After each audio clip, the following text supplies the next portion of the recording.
પક્ષના નેતા અમિત ચાવડાએ જનાક્રોશ યાત્રા દરમિયાન આણંદ ખાતે પત્રકાર પરિષદને સંબોધતા રાજ્ય સરકારની નીતિઓ સામે આકરા પ્રહાર કર્યા હતા.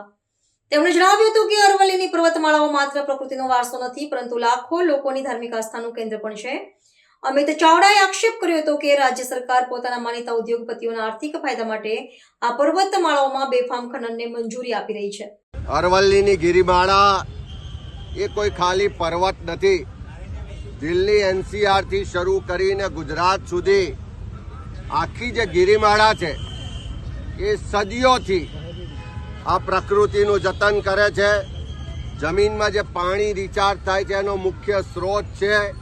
પર્યાવરણને જાળવે છે.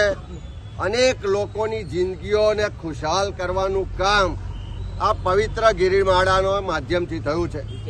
લોકોની ધાર્મિક આસ્થા જોડાયેલી છે. જળ જંગલ જમીનના મૂળવાસી આદિવાસી સમાજે એનું જતન કર્યું છે.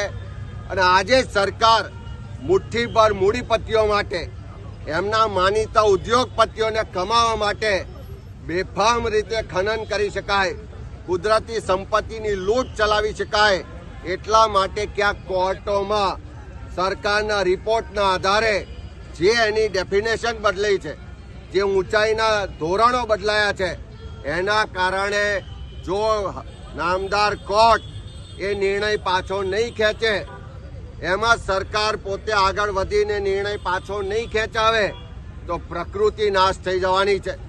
અરવલ્લી ગિરિમાળાનો 90% હિસ્સો આ મૂડીપતિઓ, ખનન માફિયાઓ લૂંટીને લઈ જવાના છે.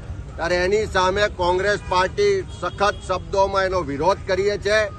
આવતીકાલથી કોંગ્રેસ પાર્ટી તમામ જે અરવલ્લી અમારો જિલ્લો છે, સાબરકાંઠા જિલ્લો છે, બનાસકાંઠા જિલ્લો છે, વિસ્તારમાં અરવલ્લી બચાવો અભિયાનની અમે શરૂઆત કરવા જઈ રહ્યા છે. આ સરકારને પણ વોર્નિંગ આપવા માંગીએ છીએ કે તમારા મૂડીપતિ મિત્રો, તમારા માનીતા ઉદ્યોગપતિઓને લાભ કરાવવા માટે આ પ્રકૃતિને લૂંટવાનું બંધ કરો. જો નહીં કરો તો જનતા રસ્તા પર ઉતરી અને નેપાળ વાળી ગુજરાત અને દેશમાં થતા પણ વાર નહીં લાગે. હવે આ લૂંટ, આ લોકોને અન્યાય, અત્યાચારની સીમા આવી ગઈ છે. ત્યારે લોકોનો ગુસ્સો જે દેખાઈ રહ્યો છે, એમાં કોંગ્રેસ પાર્ટીનો એક કાર્યકર અરવલ્લી બચાવવાના અભિયાનમાં છેલ્લી નિર્ણાયક લડાઈ લડવા માટે તૈયાર છે.